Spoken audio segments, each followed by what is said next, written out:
A book was recently launched.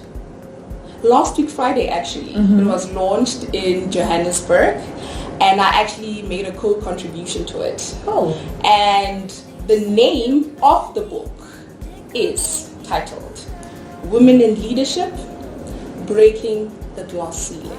That is insane. I'm a young, vibrant black woman who was born and raised in Limpopo. I hold a master's degree in food science that was obtained cum laude. I'm the eldest of 3 children, and I'm currently enrolled in a PhD in the same discipline. I wear pink hair on a random Friday, and I'm generally a lover of good things in life. So that's me in a nutshell. Okay, so please tell us what led you to choose your career path. What led me to that?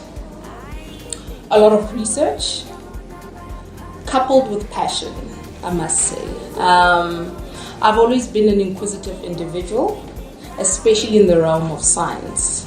Now, being a humanitarian at heart, I had to find something in the realm of science that also spoke to my lifelong dream of ensuring that, there's proper quality of welfare for society, especially in Africa, where the situation is just dire. So, yeah. So just to go back to the point of graduating cum laude, yeah. Right? How do you do that? Like, how's that a thing? Like, how did you manage to achieve such a prestigious accolade? I think it came with a lot of support. One thing I've learned over the years is that you must never do anything alone, especially in university. You don't know everything. So it came with a lot of hard work, but also I was afforded the privilege of leading a very multifaceted life. And I say privilege because, many may not have had that opportunity, and that could be due to a plethora of reasons. For example, maybe they were not able to grasp concepts as easy and as quickly as I did. So yeah, leading a multifaceted life ensured that I was always balanced. So yeah, I can attribute it to that. Interesting. And then I think because you've mentioned all of these positions that you hold and how vibrant you are in your personality in general, we also just want to touch on your journey academically at the UFS. So how did you find transitioning firstly from high school, traveling all the way from a different province, coming to the Free State? So how did you find that transition? How was your academic journey at the UFS? So I started my academic journey at the UFS in 2013. Interestingly enough, this was the one place that I had my heart and head really set on before I even wrote my mid-year examinations in 2012.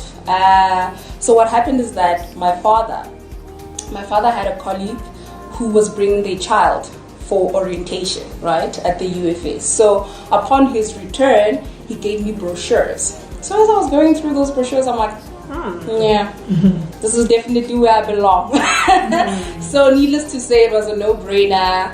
And of course, you get a lot of people saying, but you are passing so many institutions, so many provinces. Why the UFS? And I'm like, I read the brochures and I was like, this is where I belong. So really, with that in mind and what my heart was set on, it was really one of the most interesting and life-changing experiences. Even the transition was amazing. And if I can think of one year that really stood out, I think it was 2013 when I started.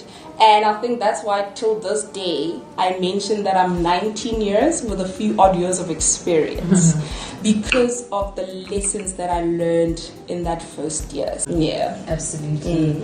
A lot of people after finishing their undergrad, for instance, for them it's done. They move into the working environment and they don't necessarily see themselves studying further. But we'd like to touch on the fact that you are now moving on to your how many degree? So I'm a professional student. At this point, absolutely. Exactly. So just like to find out, what motivated you exactly to study further? Well, it was a no-brainer for me. Honestly, one thing about studying further, it offers you so much flexibility, but also it opens amazing avenues that you've never thought of. So it was really a no-brainer. For example, if there's really a module in your undergrad that you found interest, in, obviously you become inquisitive, like, hey, I wonder what's more or what this has to offer, which was in my case. So that's exactly how I got to now crossing over, and I don't know at this point if I'm ever going to stop, but hey, here we are. But I feel like I will know when it's time. But yes, it was definitely a no-brainer. Okay, I really like that. And then education, as we've heard on several occasions, is the key to success, and some people feel like it's underrated or overrated. But to you, like, how significant is the power of education? Oh, darling, education is important and it's powerful. It affords one the opportunity to change anything. I mean, when you look at, the scientific and technological advancements that have been made over the years, you really get to appreciate the power of education as a necessary key driver and really, improving the lives of many. So it's powerful, darling. So do you have any specific role models that you look up to that also believe in education, inspired you to continue studying and believe in that staying power? Or is it just inspiration by self, or are you inspired by anybody?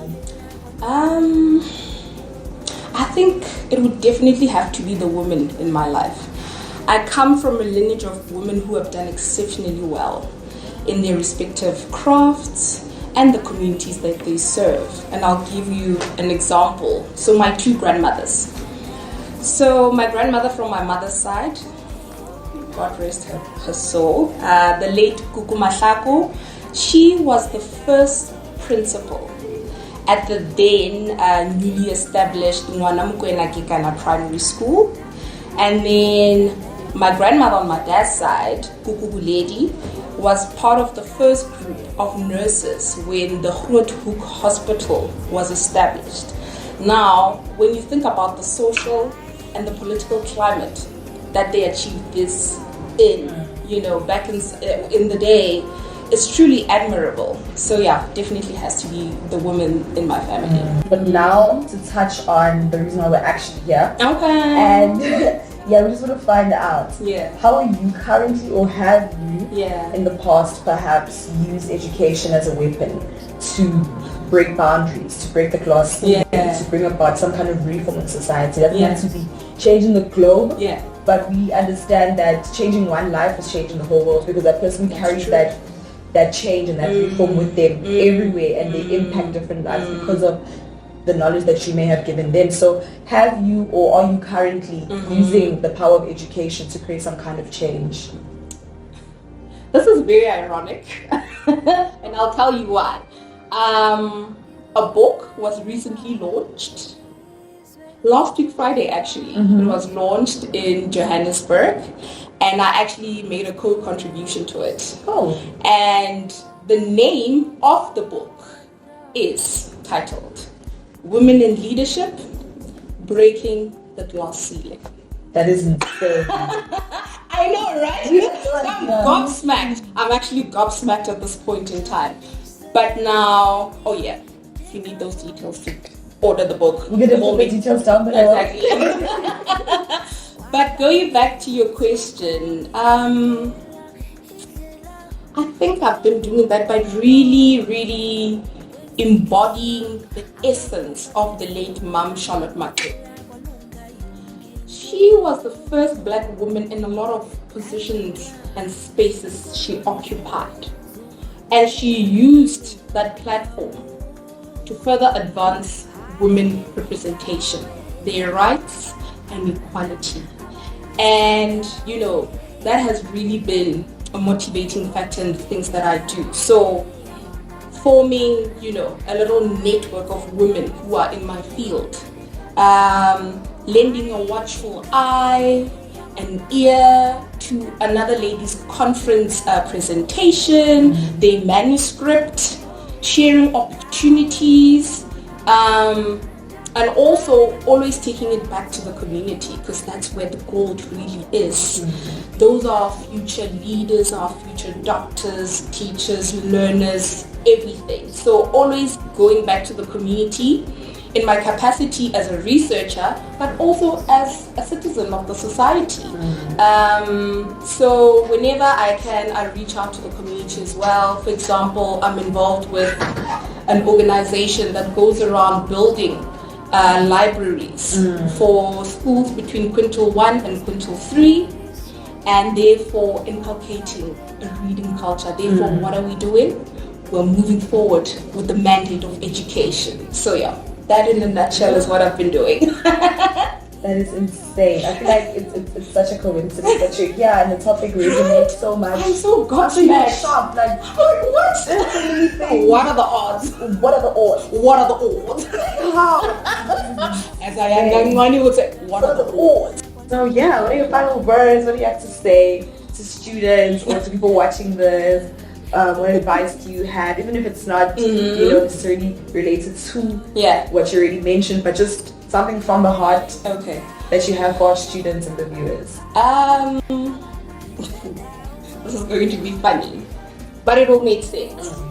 So there's this phrase that I started saying back in, was it 2018, 2018. And you just take it how it resonates with you.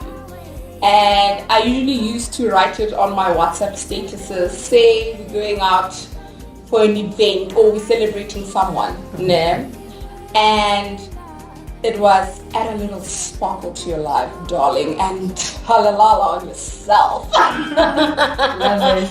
Right? Love it. And for some odd reason, it really just began a life of its own. So however you use it, I hope it makes you feel good. I hope it gives you that edge. And I hope it reminds you just how good you are, how good enough you are as an individual, and how capable you are of changing not just your life, but those around you and the society at large. So yes, darling, add a little sparkle to your life. Tell on yourself. Thank you. Love it. Thank you so much for joining us.